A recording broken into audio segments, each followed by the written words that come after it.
and welcome to the conversation. My name is Lisa. I have Athena and Jade with me and Adada producing the show. Now, today in news, we have... The oceans are dying. And cyborg bugs. Plus, we talk about astronaut exercise programs in space. All of that and more coming up on this episode of Tomorrow Science Experiment 1.01.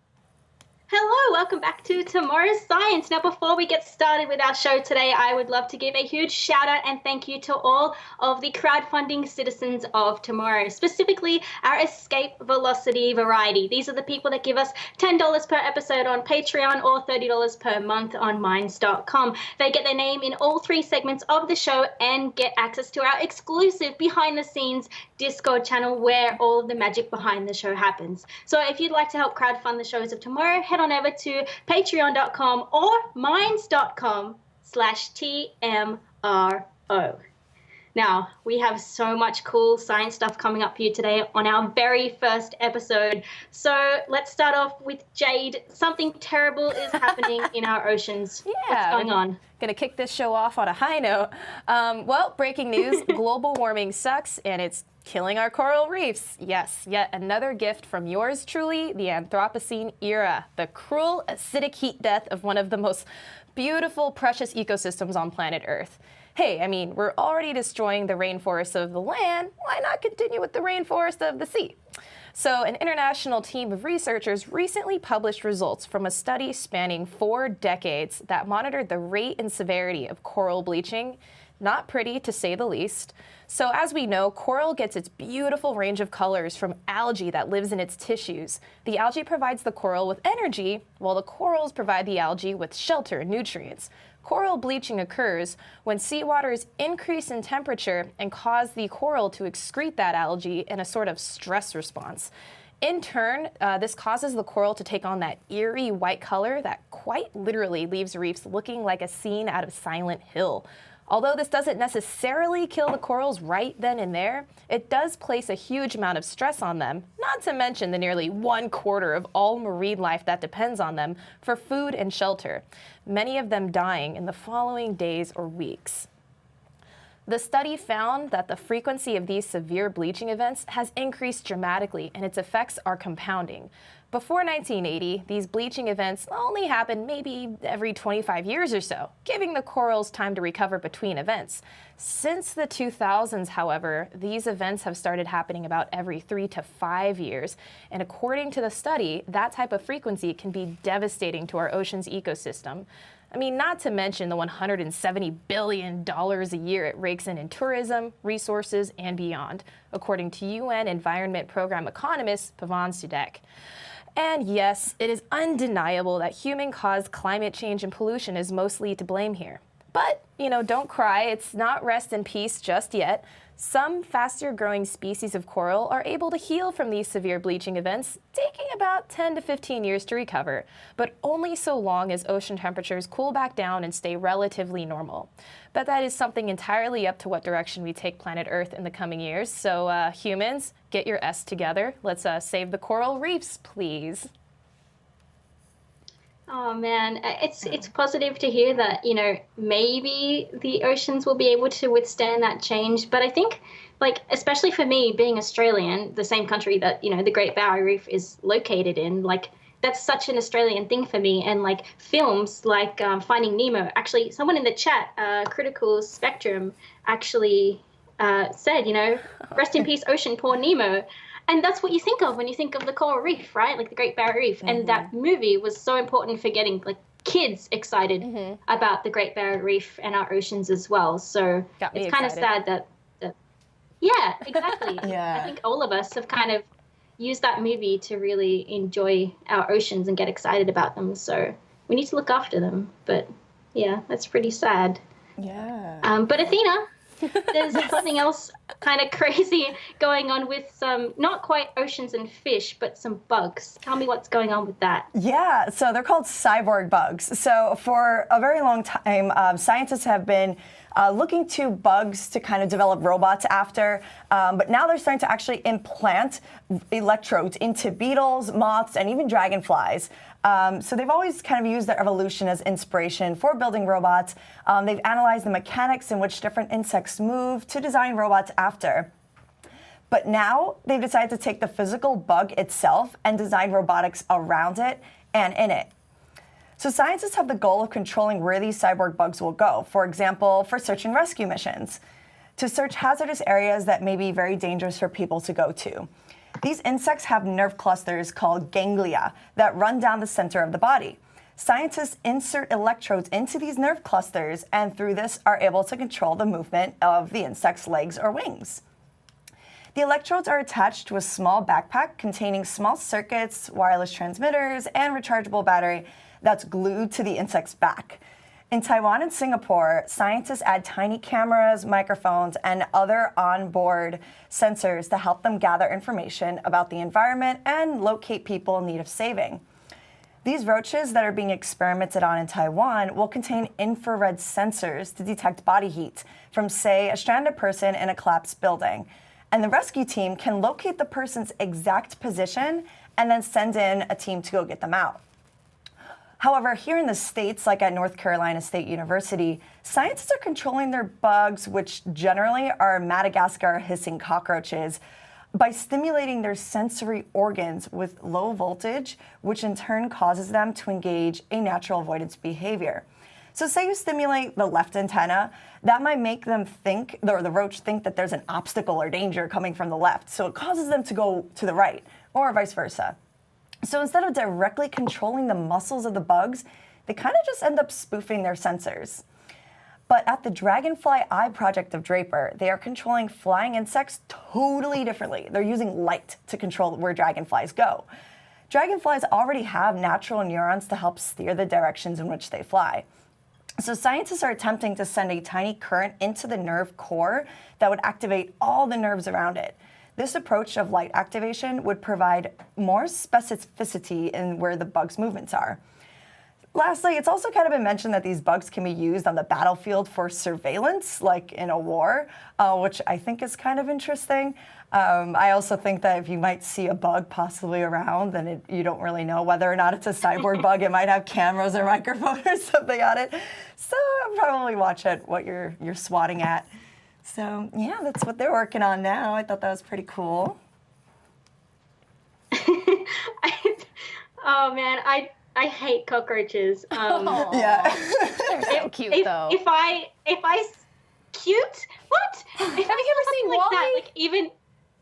Yeah, Oh, but that's true. actually no, I haven't seen the movie Wall-E, but like if I saw a cockroach, I'm just gonna freak out and like maybe I'll accidentally squish it. Actually, in the chat room, the fake Canadian said, I'm sorry, but if I need saving and I see a bug, I'm just going to squish it. And I think I would do the same thing. Yeah, that's I don't not know, funny. Jade, like, what would you do, Jade? Would you squish it? No, goodness no. Gosh, no. Wait, like just a normal cockroach or a cockroach with like machinery on it? No, like a cyborg cockroach. Oh, dude, no. I would say hi, introduce myself, and say hi to whatever is like on the other end of that, whatever it's linked up to. I mean, you know, okay, put it this way. Like if the government, if some weird dark underground government is starting to take over society, don't you want to be on their good side by welcoming their bug, their cyborg bug, their cybug, you know? That's just me though. We welcome our arachnid overlords. There you go. That's Thank so you, yes. funny. I love these messages. Cool, Athena. That's. I feel just gross thinking about it. Anyway, moving on from the cyborg cockroaches. Yeah. The next study that I wanted to talk about was actually something that's really close to my heart, which is actually cervical cancer. So it's a cancer that female people can get. And a new study from the University of Missouri that was released in September of 2017 actually looked at whether blueberries can cure cervical cancer, like blueberries, fruit that we can all find in the supermarket. So what they did is, usually if you have cancer, you have like radiation or you might have chemotherapy, but that's not always 100% guaranteed, it doesn't always work. So they wanted to use blueberry extract and see if that kind of helped radiation therapy and made it work even better. So what they actually did is they took human cervical cancer cells and they made 4 experiment groups or 4 treatment groups to work out whether it would actually help radiation kill the cancer cells. So they took the 4 groups. One of them was the control group, and that's the one that you don't put any treatment in, you just put the cells. And then they had one group that had just radiation therapy on the cells. Then they had another group that had just the blueberry extract added, and one that had both the radiation and the blueberry extract added. And actually what they found out, which was really interesting, radiation killed 20% of the cells, which, we know that works. We know radiation can kill cancer cells. But then the blueberry extract, just by itself, killed 25% of the cancer cells, just blueberries on their own. I found that fascinating. But then when you mix them together, radiation and blueberry extract got rid of 70% of the cancer cells, which I thought was really, really cool. So it helped the radiation therapy to work better. But this isn't the only time that these researchers have used natural products to try and cure cancer or help cancer treatments a little bit better. So they actually looked at prostate cancer cells in a previous study, and they took the prostate cancer cells and they gave them a compound called resveratrol. And resveratrol actually turns out to be found in red wine and blueberries and actually red grapes as well. And so they used that to help radiation work better in prostate cancer cells. But, reality check here, guys. Should we all start drinking red wine and eating blueberries, to make ourselves not have cancer? Mm-hmm. Well, to be fair, this study, I'm going to eat more blueberries anyway because they taste delicious. But this study was in a controlled environment in a laboratory, and, there was controlled conditions, and they were also not testing them, in actual humans with cancer. They were testing them just on the cells themselves. And so, it has to go through animal trials, and then it has to go through human trials before anyone with cancer might be able to, benefit from this as well. Plus, I'm not a health professional. Don't take my advice. Make sure you get all of your health advice from qualified professionals. So, yeah, don't go eating blueberries and trying to cure yourself until the science is in on that. So, right. Yeah, no, Athena and Jade, are you guys going to eat more blueberries from this? Oh, yeah. I actually bought blueberry preserves the other day after we had this discussion in the rehearsal, I swear. I was like, I wonder if this would actually, it has so many antioxidants anyway. So it's already really good for you. True that. And it can't hurt. But I was curious, there was someone who asked, did you read any research about it being applied to any other form of cancer or just cervical? This specific study itself was just on cervical cancer cells. Okay. But yeah, the research group, they've used prostate cancer cells before. This one was cervical cancer. They're actually trying to expand and test a lot of different other natural extracts as well. Like they're looking at pumpkin extract and watermelon extract as well. So they're taking a whole range of natural fruits and vegetables and trying to work out which one of those has the right compounds that might be able to boost our other normal medicine techniques and make them even better. Help a lot with lowering cholesterol, actually. Really good for that. I was researching that. And ginseng has so many good properties. So everyone start having ginseng a lot. Learned that in Korea. But yeah, cool.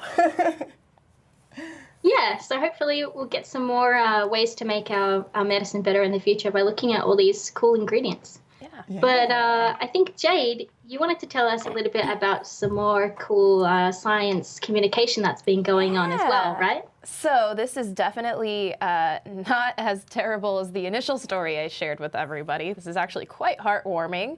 And basically, I'm going to start this story off with a question. If I asked you to explain the theory of relativity very gracefully and simply, which is obviously one of the most complex topics in physics, in 3 minutes while being charming and entertaining, could you do it? What if I gave you $250,000 for it? Well, that's exactly what Well, that would help. Oh, sorry, what? That would help. I said, well, the money would help. Right, it's a little bit of a, totally. So that's exactly what 18-year-old Hillary Diane Andales did. She's a high school senior from the Philippines who won the highly prestigious Breakthrough Junior Challenge. This global competition invites young people from all over the world to create engaging educational videos on the science theme of their choice.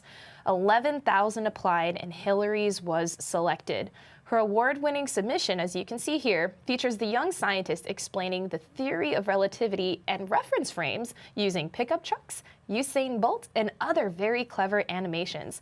So not only did she win $250,000 in scholarship money, she also took home $100,000 to go towards her high school laboratory, as well as, and get this, this is my favorite part, $50,000 just for the science teacher who inspired her. Aw, I'm sure we could all think of a few teachers who inspired us at one point who we would love to give $50K to. At least I could think of a few people.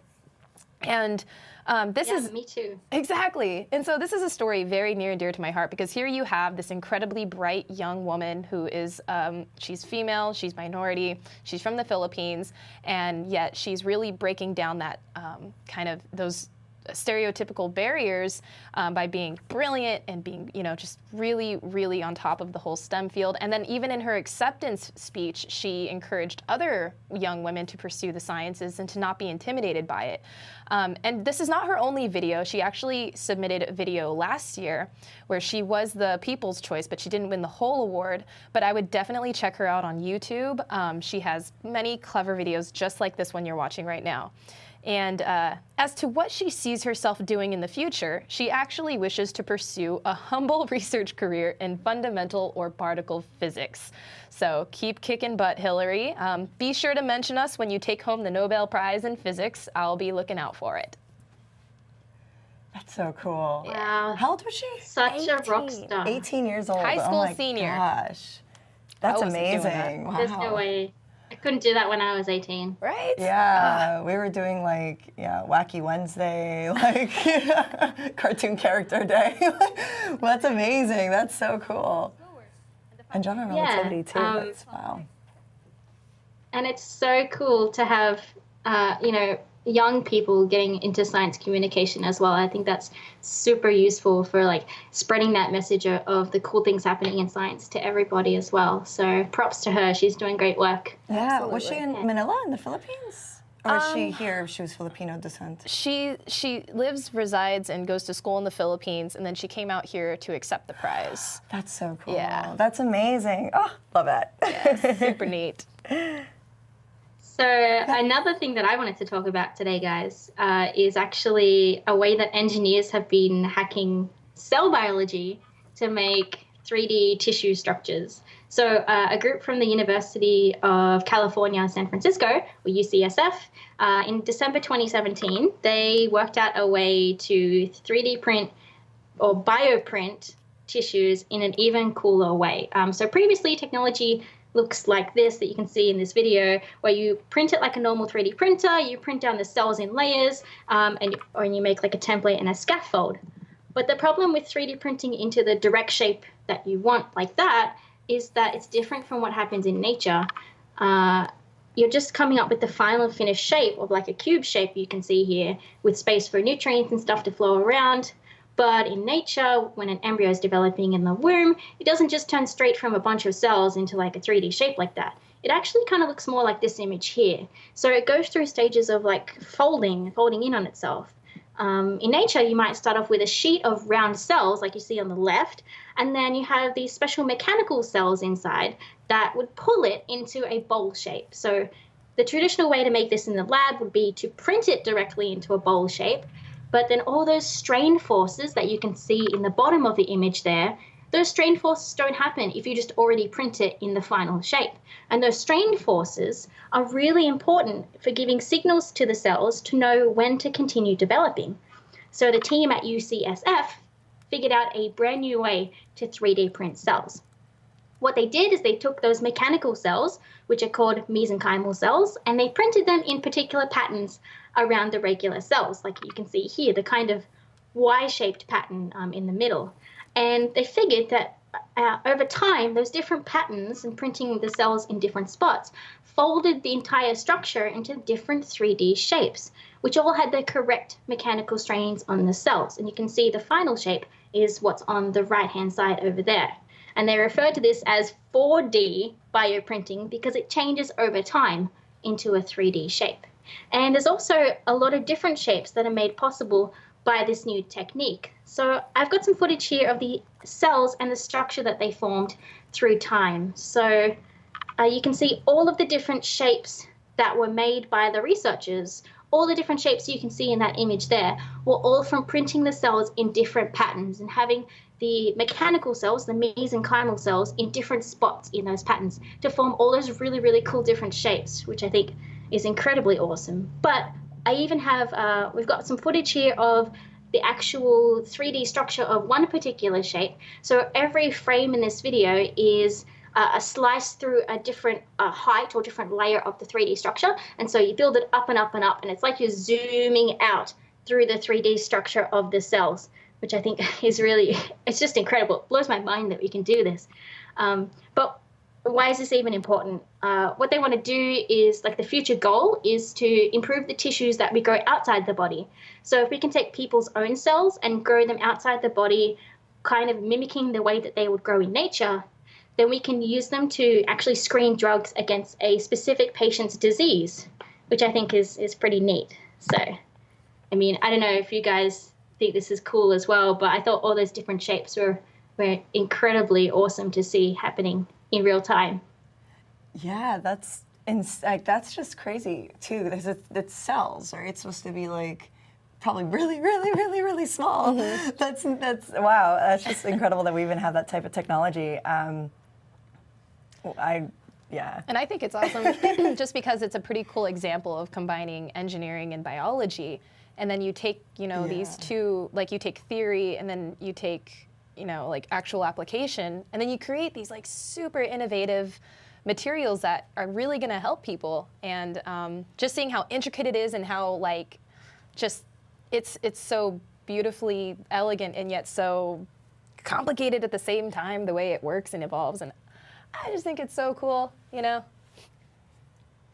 I think it's cool that we have, like you said, taking engineering and biology and putting them together. Like, I think in the future, we're not just going to have, like, biology and chemistry and physics. Like, they're going to merge together. Like, this is the new field of bioengineering. Exactly. Like, taking two separate fields that was separate, like, 50 years ago and, like, putting them together and getting people to collaborate on things as well. Absolutely. Which is really cool.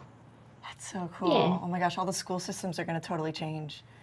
Right? It's going to be like, imagine elementary school, you can take like a class that's like 4 different sciences merged. Well, that's elementary school. It's probably Very really complicated, but hopefully. Wow, cool. Yeah.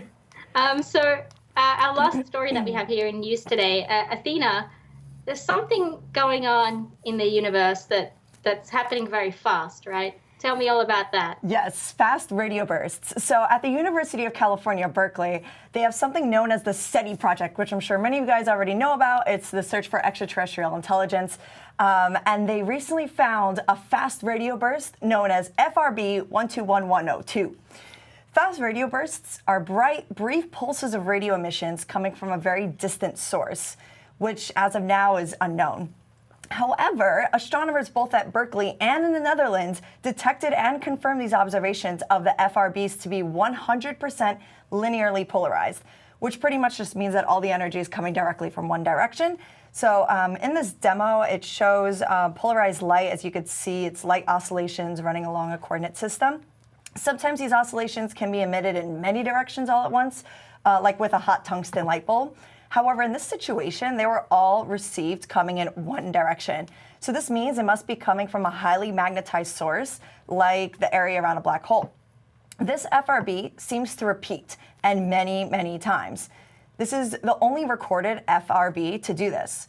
More than 200 high-energy bursts have been observed coming from this source. As of now, astronomers know that these bursts are coming from a dwarf galaxy about 3 billion light years from Earth. But where exactly in that galaxy, they're still not sure. Astronomers believe that these bursts are, like I said, 100% linearly polarized, So that might mean they're possibly coming from a magnetar, aka a highly magnetized rotating neutron star, which may be close to a very massive black hole. Also, these bursts only last for a short amount of time, ranging from about 30 microseconds to 9 milliseconds in duration. This indicates that the source could be as small as 10 kilometers across, which is the typical size of a neutron star. The other possibility is that it's the interaction of a magnetar with the dusty material of a nebula, which formed through the death of a star that exploded and possibly produced the magnetar. Or it's the interactions with a highly magnetized wind that comes from a rotating neutron star or pulsar. As you can see in this demo, when you have a really highly rotating neutron star or pulsar, it's giving off highly magnetized winds. The last possibility is that the FRBs are signals from an advanced civilization. So UC Berkeley postdoctoral fellow Vishal Gajar of Breakthrough Listen and the Berkeley SETI Research Center says it is possible. He says, in quotes, "We cannot rule out completely the ET hypothesis for the FRBs in general." So until more research is done, we can't completely know what is causing these fast radio bursts, but I like to think it's aliens. Aliens. It's aliens! It's totally aliens talking to us. Because it's like repeating. That's what's so crazy about it. It's not just like, one burst of energy of radio emissions. It's like over and over and over again. So it's just, and it's coming from like one direction. So it's like, yeah, it's just crazy. It's totally aliens. I think it is. Clearly. I feel like for me, I want to wait until we get a little more data on that and a little more scientific consensus within the community. So my opinion of whether or not it's aliens is out for now, but maybe in a couple of years, if we're still like, we don't really have another explanation for this at the moment, then maybe I'll switch over to the it's aliens camp. But I mean, I don't know. What do you guys think? Well, I mean, I think, like you said, I think you need to be very careful about what you say, only because, I mean, I've seen so many headlines on non-scientific publications take these, results and then run with it and be like, aliens detected, they're saying hello, what's up, extraterrestrial life? When really it's like, well, hold on, like, this is the data we have, but there are a multitude of sources that these radio bursts or other types of information that we're getting can come from. And unfortunately, like, general society, I mean, while general society is pretty savvy, like, if you were to take like a New York Times or like a big publication and spread that across the front page, like, we detected aliens, like, it's gonna kind of cause a bit of a mass panic, a little bit of hysteria, and it's already kind of happened with certain publications irresponsibly reporting on this. So right. I 1000% agree. You should, take it with a giant grain of salt, but the prospects are exciting nonetheless. Yeah, that's why there was like 3 other possibilities that they actually were considering before even saying like it's ET. Oh yeah. Because it is a high chance that it is actually just like a neutron star or magnetar, or even like, I don't know, a supernova explosion. Magnetar. Magnetar. My new metal band. Yeah, especially since it's coming from like a dwarf galaxy 3 billion light years away. Like that's really, really far. So, it could just be. It really can just be like a pulsar, because that's how pulsars are too. It's just like it's a repeating constantly. Yeah. So, but it's good to keep hope though. Research. Yeah, ET's out there. Exactly. Maybe somewhere. Yes, in the movies. My Vulcan husband's out there somewhere. There was someone in the chat room, Michael Charlotta, who said, coming back to that awesome name of Magnetar, they said, epic band name, Magnetar. I would definitely buy the album of that band name. Yeah, that should be a band name. I'm sure it is somewhere. Yeah. Like, the Magnetars. That'd be a lot. All right. So that's all the news that we had for you all today. We're going to take a quick break, and when we come back, we're going to be talking astronaut exercise programs in space. Stay tuned. We'll be right back. We've always looked to the stars. They guide us, give us comfort, help us find our way. We see ourselves out there. When we look up, it inspires us. And we long for something we don't yet know. We yearn to go there. So, we venture forth. We choose to go to the moon in this decade and do the other thing, not because they are easy, but because they are hard. Because that goal will serve to organize and measure the best of our energies and skills. Tranquility Base here. The Eagle has landed. It's one small step for man, one giant leap for mankind. The exploration of space will go ahead, whether we join in it or not. Many think we stopped exploring.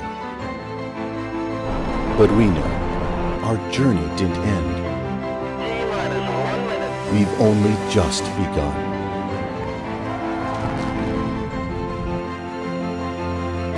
Orion is functioning perfectly at this point.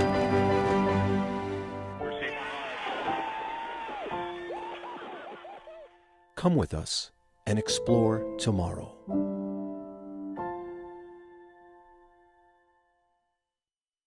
And welcome back to Tomorrow. Now, before we get into our main topic for this episode of Tomorrow Science, I wanted to give a huge shout out to all of the crowdfunding citizens of tomorrow, specifically our Escape Velocity variety, who give us $10 per episode on Patreon or $30 per month on Minds.com. And also our orbital citizens. These are the people that give us $5 per episode on Patreon or $15 per month on Minds.com. Our orbital citizens get their name in the show in the second and third segment, and they also get free worldwide shipping in our Tomorrow Swag store, as well as some other rewards too. So if you would like to help crowdfund the shows of tomorrow, head on over to patreon.com or minds.com/TMRO. And for our main topic today, we thought we could talk about astronaut exercise routines in space. Because when you head up to space, you're in a microgravity environment. So all of your body, your muscles, your bones, they aren't getting the same kind of like mechanical forces that they're used to. And so, you know, that leads to a lot of different health problems that you can get while you're up there in space. I mean, you get things like muscle wastage, and your bones lose their density, a whole raft of problems with our bodies. So, I mean, I think between us, we all kind of wanted to talk about the different ways that we can overcome these problems and make sure that when we send astronauts to space, that they're actually going to be, you know, healthy and come back and not be suffering long term for doing something that's really, really cool and for the future of humanity. So, I mean, Athena and Jade, what do you guys know about what happens to our bodies in space, and what kind of ways do you think we can kind of make sure that that's not going to happen?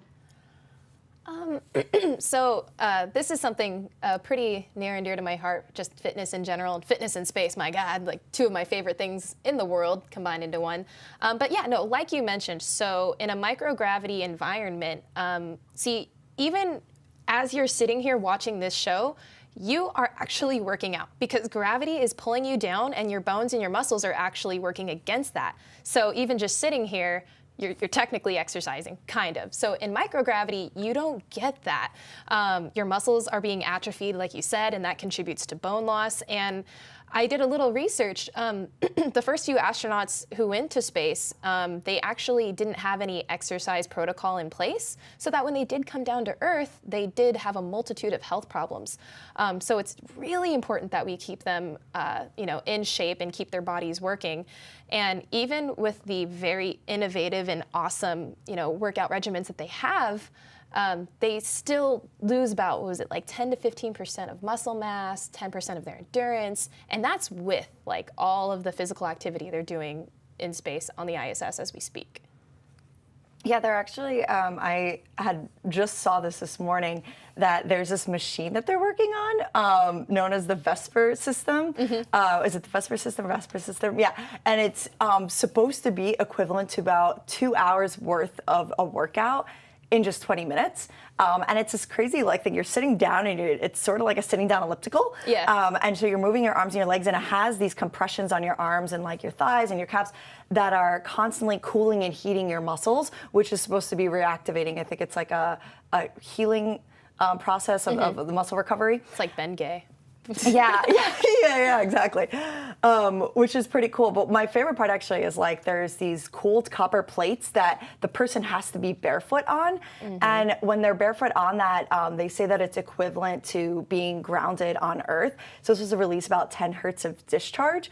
And through this, it's like similar to the Earth's surface. It lets your body release static electricity. And when you have a lot of buildup of static electricity in your bottom, it can be really, really bad. It can lead to like muscle tension, stress, and just overall poor health. So this is supposed to like really, really help with that. And for somehow, it's also supposed to release more hormones that are supposed to help build muscle that usually would take like, intense workouts for about 2 to 3 hours in just 20 minutes. So NASA's hoping to use this machine also in space and zero gravity to help their astronauts not having to, work out for like 2 to 3 hours because their time is super valuable up in space. So yes, I think that would be pretty cool to incorporate that type of machine, which I thought was interesting. I think that machine is really cool. Once they get it working, I mean, one thing that I guess they might have to do is take it up and do like a zero-G flight to make sure like all of the equipment parts work as well. Like the video that we just saw before was like testing out on a zero-G flight that all the machinery that is going to be providing the exercise for you, it actually has to, it has to work in zero-G as well. So it's like that double extra step of not just making exercise equipment, but like making sure it has to work in space as well, which, is an added level of difficulty, and it takes a lot of cool engineering to make that happen. And I'm glad you mentioned that because that's a huge problem. So when you go to a gym, you have like your squat racks and your dumbbells. What builds the muscle is that resistance. And so again, in microgravity, resistance is a very tricky thing to kind of develop. So there's a couple machines that use, my favorite being the Colbert, yes, named after the great Stephen Colbert. And it actually stands for something very kind of complex. But essentially, it's like this treadmill with harnesses that like kind of pull you down and force you to run against some sort of resistance. Really cool. Another one they have that's my favorite is called the Cevis, C-E-V-I-S, and it's basically like this piston-driven machine. It looks like a Smith machine, which is like a barbell fixated on these two metal things. And it's really, really cool because you can squat, you can deadlift, basically, really good compound movements that work your whole body out. So it's really fascinating how this engineering has come into play with kind of overcoming the fact that, hey, you're somewhere where everything is basically weightless, but you still need to maintain muscle mass, and you got to do it for 2 to 3 hours a day, 6 days a week. I mean, that's a lot of time. Like she said, that's a lot of time. Yeah. So Colbert apparently stands for, according to Taz in the chat, thank you, Taz. Colbert stands for the Combined Operational Load-Bearing External Resistance Treadmill. So that's obviously a backronym by NASA. Thank you. Wow. But Jade, you raised a really good point about like load-bearing exercises, because those kind of resistance exercises are what you kind of need to maintain your muscle mass, right? So in the chat room, we had Neuropilot asking, oh no, it wasn't Neuropilot, it was Hands Vorwerp. Sorry if I pronounced that wrong, Hands Vorwerp. And they asked, do they use like bands, like resistance bands, since weights wouldn't work? But they don't, right? Like they have the ARED machine, the Advanced Resistive Exercise Device, which like, like in this video that we can see here, right? Yeah, exactly. So how do you lift weights in microgravity? So what you're seeing right now is that piston-driven machine that I was talking about. But there was another mechanism that did involve a sort of resistance band that, again, is tethered to something more stable. And I don't remember the particular name of that contraption, but I'm sure it's just as clever as all the other ones. But yeah, so kind of what she's doing right there, as you can see there, it's kind of like cable-based. And again, another thing I did want to bring up actually is, so obviously you have microgravity, which is, makes it tricky to trigger hypertrophy or, the growing of muscles or just the maintenance of muscle mass. Another thing which is really interesting is you have to think about in normal earthbound gravity, your blood is evenly distributed throughout your body. And when you work out, let's say you're using like your bicep muscle, your body sends blood which contains plasma and nutrients and oxygen to supply those muscles. In microgravity, that's not exactly the case. Most of your blood kind of sticks around your head and your heart, and so getting blood to those areas is a lot more difficult. And I believe that is why they have to work out so much, is to make sure that they're actually getting that circulation that you need, you know, for cardiovascular health and otherwise. Wow. I didn't even think about that. Yeah. The issue with all the blood and the fluid kind of sticking to your chest rather than being like distributed around your body is like, it also has other physiological effects, like increasing the intracranial pressure inside your head as well, which has like side effects like squishing your eyeballs and all of that. And so lovely. as well as, being for muscle maintenance and bone health, like doing that exercise and getting the blood flowing around your body also helps to kind of relieve that pressure that's building up inside your head as well. So there's all these like knock-on effects that having exercise is able to, kind of relieve those symptoms a little bit as well. Yeah. I wonder if they have any like eyeball exercises, because I also saw, I saw this a while ago, and I just saw in the group chat they said the optical nerve, a lot of times it tends to get weak. It's like right behind where the eyeball actually lays, and that starts to get weak too because it doesn't really need to fight against that gravity like we're saying. And so it can actually start to cause eye issues. I think they're actually doing research right now on Scott Kelly, which is like pretty cool because he has an identical twin. So they're trying to figure out as far as like what can be done as far as any eye issues or optical issues. So I wonder if there's like eyeball exercises that they also can do. Like, they're like, oh yeah, like squinting really hard. Okay, I'm trying it. It's not working. Just looking everywhere all the time. We should do that during the show, just like. My contacts will pop Hey guys. out. Yeah. Jade, I had another question for you. So in the chat room, Sarge Enzyme wants to know, can they electrically stimulate muscles as well to keep the astronauts' muscles in shape? Like, do you have to use resistance exercises, or can you like use electrodes, or kind of like Athena's throwback to news and stimulate like the cyborg cockroaches who can like stimulate astronauts' muscles? So Does that work? That's interesting. So I'm sure you probably remember from, I think, like the 90s or 2000s, the famous and infamous infomercial where it's like, get abs by sitting down. And it was basically like this, like, they would just like these little metal or electric electrodes, that was redundant, but they just like kind of pulsate and you just sit there and it just like works your abs. Kind of a similar idea. However, I don't know that that is effective in actual, again, building and maintaining muscle. I have a hard time. I mean, I think that it would work if you were to pair it up with the resistance training that they do in microgravity right now. But I mean, I think just exclusively, like, just kind of sitting there and just, I don't believe exactly, right? I understand the idea behind it, but again, I think it requires a more holistic approach in terms of just making sure our astronauts are healthy physically. But that's a good point to bring up, though. I like that. Yeah. Yeah. What about like on Mars? Do you think that we'd have to have like the same kind of exercise program of like, what is it, like 2 hours a day they have to exercise on the space station? Would that be like the same? It might not have to be as intense because isn't Mars gravity 30% of Earth, and so they probably it's not like completely 38%. So I think that maybe they won't need as long of an exercise. So that's interesting because the reason that the developing research into this is so important is because if we want elongated space flight, aka sending people to Mars, like that's a much longer commitment than just going up to the ISS or staying on the ISS. Because, again, it's a longer commitment and also it's microgravity. And then, when you do eventually land on Mars, you are going to have some more gravity, some more opportunity for resistance.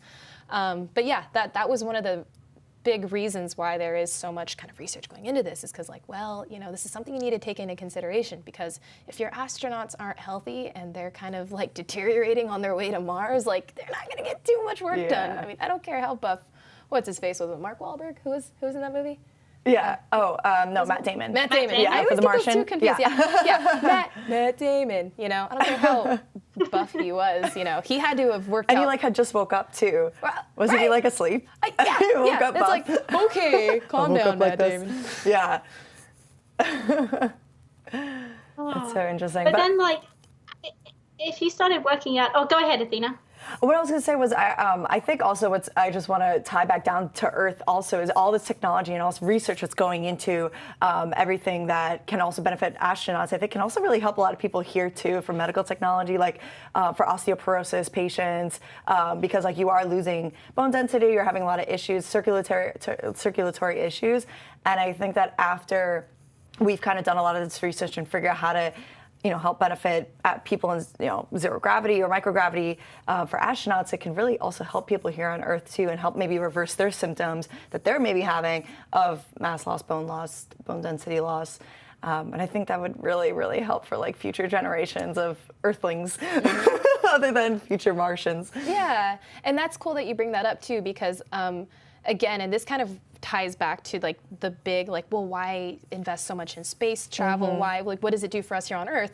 Well, besides the, countless translations between aeronautical technology and then what we use here on Earth, but that's another contributing science in that the studying of atrophy and bone loss in microgravity has actually contributed to some technologies and medicines we use today for osteoporosis and for people who have, kind of degradational, is that even a word? Diseases where, their bodies kind of attack their muscle mass. So that's really cool that you said, it will affect future Earthlings. It indeed does, absolutely. Yeah.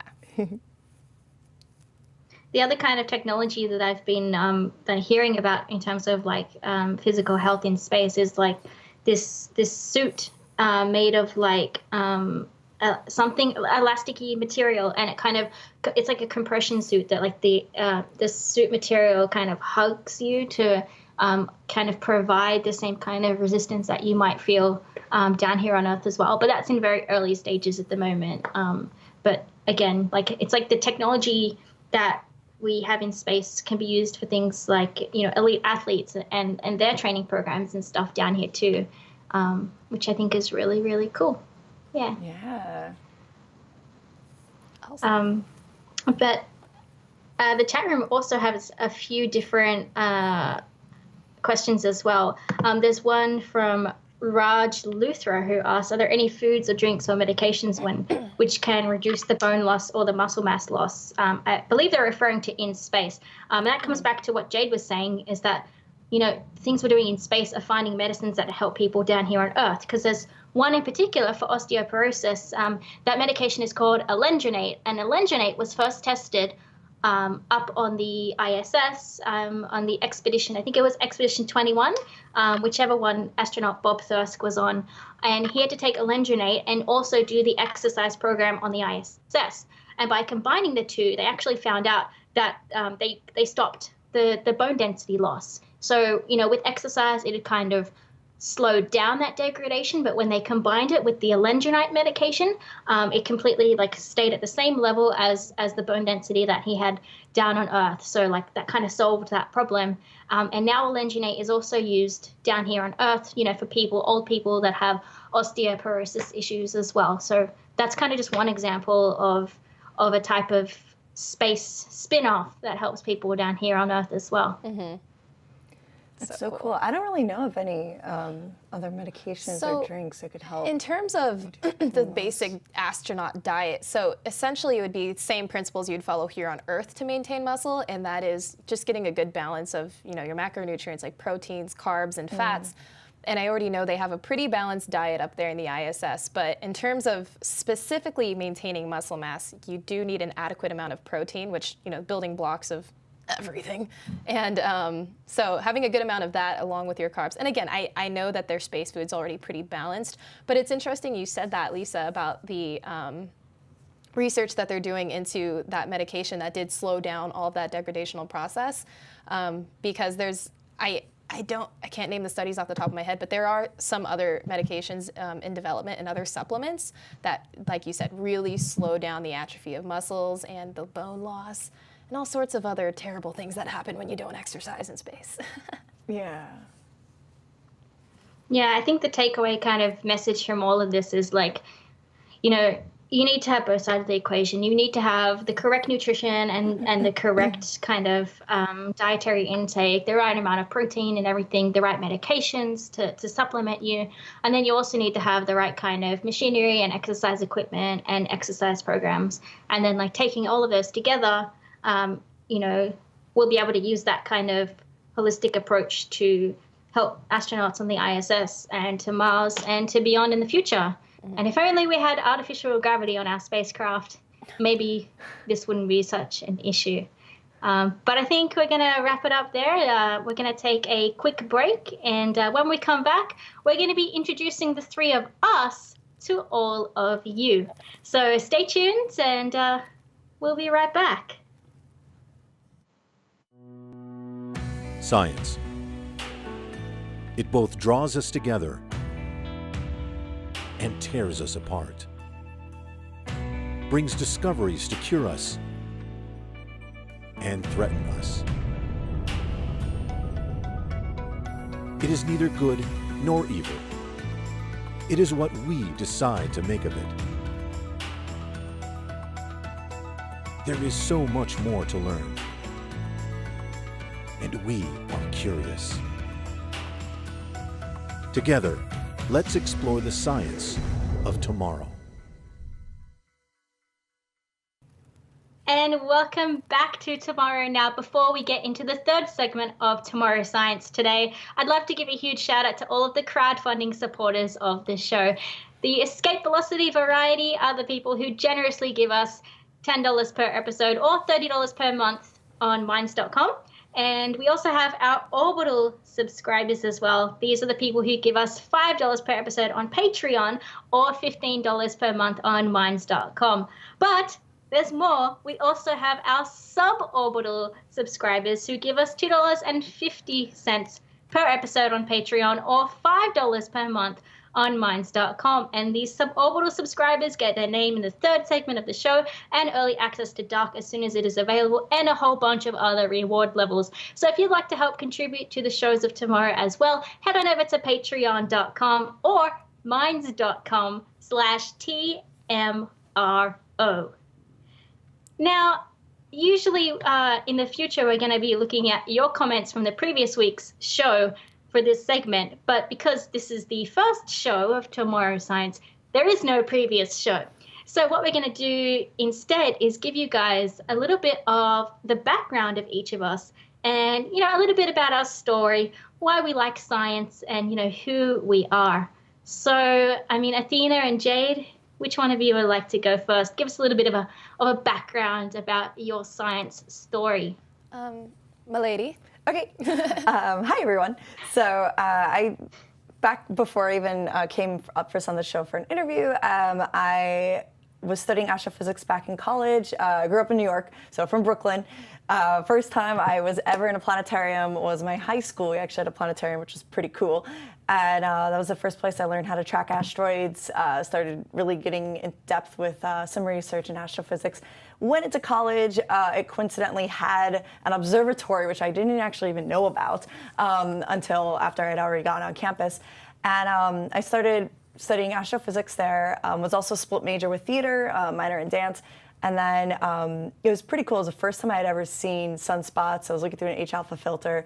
So a lot of really good experience on that campus. That summer, my professor, Dr. Liu, who's like kind of my inspiration for everything in science communications, asked me to do research with him over the summer. He had a NASA space grant. So that was when I first started studying protoplanetary disks, which are PROPLIDs, which is their acronym. And they're found in like the Orion Nebula is where I was kind of doing a lot of this research, which is pretty cool. So I spent a couple years doing research on that. And then at that same time, I was pursuing a career also in theater. And I ended up getting scouted for modeling, went into that, did another career in entertainment. And for about 5 years, I ended up wanting to get back into space and science somehow, but I wasn't quite sure how. So I started volunteering all over the place in New York. I started volunteering at the Intrepid, which is where the Space Shuttle Enterprise is. And that was kind of the first time I really saw just the reaction of people's faces, kids' faces. I mean, tourists from all over the world seeing the space shuttle and seeing just science and being surrounded by like space exploration and how amazed and excited they were. And every time I told them something, like the fun facts, they just got even more excited. And I was like, I want to do this. I need to do more with this. And so I kind of just started building more. I started like a YouTube channel and started trying to create content. And then I was volunteering. I went to Washington, D.C. to defend the NASA bill last year with the Planetary Society. So kind of just trying to do whatever I can, covering the March for Science in New York and then out here. And just through that, it was this huge just movement of, I feel like, it's becoming more popularized, I think, especially also a lot of realms are getting kind of tied together. Working in the fashion industry still actively, it's incredible seeing so many brands. Like Coach just had a whole brand of like their dinosaur with an astronaut helmet on it. And Chanel Paris Fashion Week 2 years ago had a model rocket ship go off at their fashion show. Versace with like stars, constellations, and everything Bill Nye the Science Guy is doing. It's just incredible how all these worlds are really tying together. And so that kind of just really inspired me to take it to the next level and start to advocate more for science outreach and working with like Columbia University back in New York. And it's just kind of all over the place, all this like volunteer work of just trying to like get more people involved in space exploration and science and everything like that. So, and now I'm here in LA. Yay. I love that you've taken like all of your work with fashion and kind of try to merge it together with explaining science and explaining space and the passion that you have for like when you see someone getting excited about at space and that kind of excitement is infectious in you as well. Like you can really tell that that's something that's really passionate about, which is really cool. Yeah, thanks. Jade, what about you? Well, following that, my goodness. So Jade Kim. So I got my first taste of science. I have always been very much a huge sci-fi fan, whether it's Star Wars, Star Trek, you name your poison. In high school, I actually started to wonder, okay, so you have, you know, the Death Star, you have Tatooine, there's 2 suns, like I wonder if that exists. And so that kind of sparked my initial passion into science. And astronomy was what really grasped my heart. And I looked through my first telescope when I was 15 years old, and I saw Jupiter, and I was like, I'm shook. Sign me up. I'm gonna be into this for the rest of my life. And so my professional career since then has been in science communications and outreach. I'm very lucky to work at the Griffith Observatory, which is an astronomy museum in Los Angeles. I work there with Jared, yes. And together we spread the word of science, and it's pretty fun. And I also work at a nonprofit right now that assists low-income students with getting careers in STEM. So women and minorities, underrepresented populations in science, tech, and engineering and math. We kind of help give them the resources that, you know, people who work at MIT have access to. So really grateful for that opportunity as well. In terms of science outreach, been about at the Griffith Observatory almost 6 years, started there quite young. And I've also done a lot of outreach in elementary schools. In fact, it took me to West Africa. I did a lot of outreach in different orphanages along the west coast of Africa, which was probably one of the most amazing experiences. I was actually supplied by the LA Astronomical Society and the Planetary Society with like little solar sunglasses and dioramas of the solar system. And for a lot of those kids, they had never seen a planet before. They didn't even realize they were on a planet. And so just being able to share that with you know, certain isolated populations, one of the coolest things ever. And I'm very grateful to be able to do, you know, science outreach on a cool channel like this. So yeah, in terms of background, I too was actually crazy enough an astrophysics major when I first entered academia, and I found that my passions did indeed lie in talking about science versus the research aspect. And so I ended up getting my degree in nonprofit public relations. So I had dreams of working for NASA, and I still do in their outreach department. Sup, NASA. Yeah. And yeah, so my hero has always been Carl Sagan, and Carl Sagan very much championed the idea that the average person in society is a lot smarter than we give them credit for. And if we just share with them the majesty of the universe, they'll understand and they'll appreciate it like you do. It's just a matter of being able to communicate it in a way that's accessible to everybody. And so I feel like that very much ties in the mission with what we're doing here. So thanks for having me. Do you have a favorite moment from your 6 years at working at Griffith? Just one? Oh, yes, okay. Oh, I've always wanted to share this. Okay, so we actually had the premiere of Cosmos with Dr. Neil deGrasse Tyson. They had their main after-party event at Griffith Observatory once upon a time. I was lucky enough to work that event. And one of my favorite moments at Griffith Observatory, I'm standing by, if you've ever been there, we have what's called a Foucault pendulum right when you walk in. It illustrates the rotation of the Earth. I'm standing by the Foucault pendulum just nervously, like, I wonder who's gonna walk in, oh my gosh. And this very tall, just lovely gentleman walks in, all smiles, all giggles, and he comes up to my colleague and I, and he immediately just starts talking to us and like messing with my colleague's tie, joking around with me, and I'm just standing there because it's Neil deGrasse freaking Tyson in the flesh, talking to me like I'm his niece. Super sweet, the nicest guy ever, like holy moly. And unfortunately, you know, I have met other notable figures in not just the science industry, but in other industries, and they're just not as nice as they are on camera, but he is genuinely a spectacular human being, and that's just one of many of my favorite moments there, but I just had to shout that out, so thanks, Dr. Tyson. You're the best. Athena, didn't you work with Neil deGrasse Tyson as well? I did, yeah. So when I was doing research at the Hayden Planetarium, as where he's the director of, I had a few encounters with him. He was the first person who ever told me about the term science communicator, because he was the first person who ever told me I should be one. And I was like, what? I was like, I don't know what I'm doing in my life. Like, I actually met him in the middle of a breakdown, like true story. And I was in the middle of running between castings. I was doing stuff for America's Next Top Model at the time, and at the same time was trying to do my research, and AAS was coming up. All this stuff was going on. And I had missed the day that he had met all the research experience for undergraduates, the REUs. And so, because I was on a casting, and I came back the next day, and I was like, left my office, because I would spend like 9 hours a day just on the computer programming and learning how to code and teach myself Python. And I had like 3 computer screens. So I kind of just took a break from that and was eating celery and peanut butter. And of course, like the elevator doors open and it's him. And I'm sitting there like wiping out my tears. He's like, hello, I haven't met you. Tell me about all your research. And I'm just like, oh, the last thing I want to do right now is talk to Neil about my research. And long story short, I started talking about protoplanetary disks. And then I just stopped in the middle of it and was like, Neil, I can't do this. I don't know what I'm doing in my life. Like, I want to be a science communicator, but I also want to do like space, and I also want to do acting. And he's like, come into my office. And long story short, for a couple weeks, I think he was filming Cosmos at the time at the Hayden Planetarium. So he was around filming and was like, I'll be here every Friday hosting Wine and Cheese. Like, I'd love to talk with you, whatever. So he kind of advised me for a while, gave me his book on Death by Black Hole, and was like, read about this. You know, it's going to have a lot about astronomy and physics, but you're going to kind of look at life differently, more as a timeline, and really realize that there's different paths you can go down, and kind of, I don't know, he kind of just helped sort of tie everything together. And that's when I found out too, he also was a competitive dancer at the same thing, because we both trained at Alvin Ailey, and I didn't know that.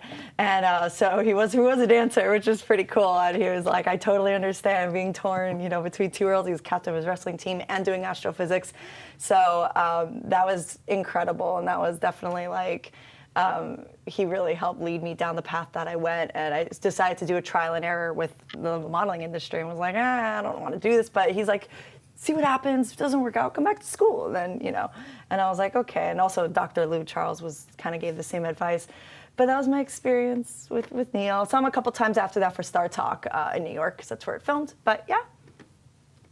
I've got to just say that the chat room is going nuts over your laptop stickers, Athena. Oh, really? Vax in the chat room's saying, you're going to give him a run for most stickers on a laptop.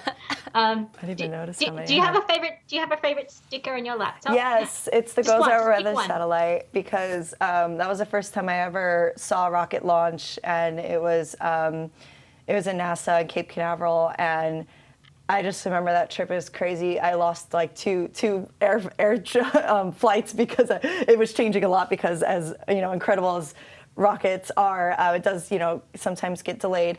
And so I remember that launch, and it was like so crazy. But then we finally made it, and after many delays, I got to see it launch, and it was awesome. And it's what tells all of our weather today, which is pretty cool. But yeah, that was it's like my baby. Now it's the Go 16 because it's one of many series. And James Webb, I got to interview someone from James Webb, which was pretty cool at the Intrepid. Yeah. So, okay, I'm taking moments just looking at my stickers now. Okay. Reminiscent. Let me read the group chat now. Wow. Well, I guess I should talk about myself. Yes, yes, tell us. Yes. I'm fascinated. Yes. Yeah, so for those that don't know me, I started off, let's start from the beginning. I did a Bachelor of Advanced Science. I majored in molecular biology, which is like DNA and the tiny molecules like inside cells and inside our bodies. And then after that, I did a year-long research project looking at daily hibernation in mice, which is called torpor. And then kind of like Jade a little bit, I discovered that I love science and I love science research, but I really love taking the science research that other people are doing and being able to share that story with a lot more people. And then I found out that was called science communication. So from there, I kind of took a detour. I took a bit of a break from university, and I taught science to kids at a Girl Scout camp in the US. And I started working for Tomorrow. We're coming up on 3 years that I've been with Tomorrow. Can't believe it's been that long, but yeah, nearly 3 years. And then after that, I came back and I worked for 1 year in Perth, Western Australia, for a science centre called SciTech, where I would walk around this science museum and talk to people about science and show kids some really cool demonstrations and watch their eyes kind of light up as they discover something and work out, what makes the world tick and the kind of the reasoning behind why we have these certain laws of physics and stuff. And so I decided to study that. I this year studied a Master of Science Communication Outreach. And I think we have a little bit of a video here. Sorry about the quality. But what we did in that master's degree is we traveled around Australia and we did these kinds of science shows for people all around regional and remote areas. So I'm doing a fire show here, and on the table I've got a fire, and then I'm spinning it around to create a fire tornado. So I'm disrupting the air all around the fire by using that cage and turning it into a spiraling fire tornado, which is pretty cool. And, you have to take precautions not to burn yourself. That's why we wear safety equipment. And then this one here is actually one that I encourage people to do at home. You take bicarbonate vinegar and you pour it over the top of candles, make the candles go out because it's made from carbon dioxide. It's producing carbon dioxide like a fire extinguisher. And this one here is lighting my hands on fire safely with the power of science. So yeah, I would take those demonstrations and take them touring around Australia. The program reached over 100,000 people last year, which is really cool to kind of bring that joy of science to people that maybe don't have the same resources or ability to travel into big towns to see science museums and see that kind of demonstrations and experiments in the flesh, which is, I think, a really cool program. So yeah, that's me, I guess. And I'm here on Tomorrow Science because I want to share that kind of passion with everyone else. That's so cool. That's awesome. Oh my gosh. I never thought I'd want to set my hands on fire. Yeah.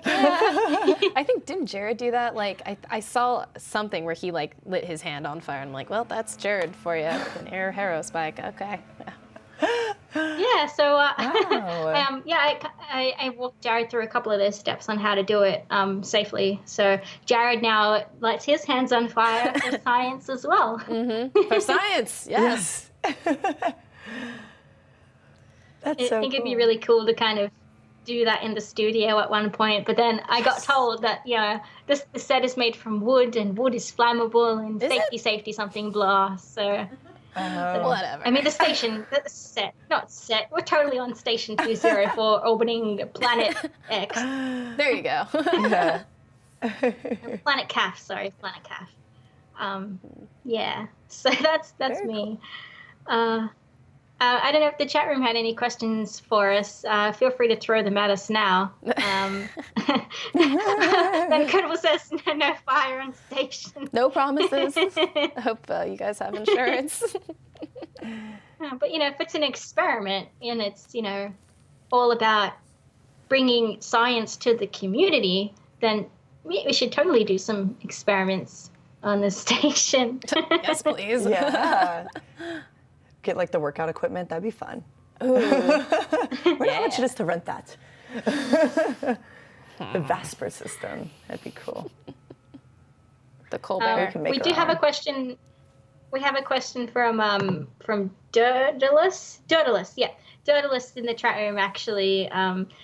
Just to round us all out, if you had to pick the star that, in your opinion, is the most inspiring out of Star Trek, Star Wars, or Stargate, or TV or movie, which one would you guys pick? Let's finish up on picking our favorite kind of fandom that we like to associate with.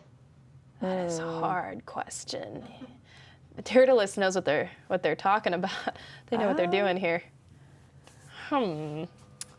Well, I'll go first, just because. Yeah, I'm trying to think about this.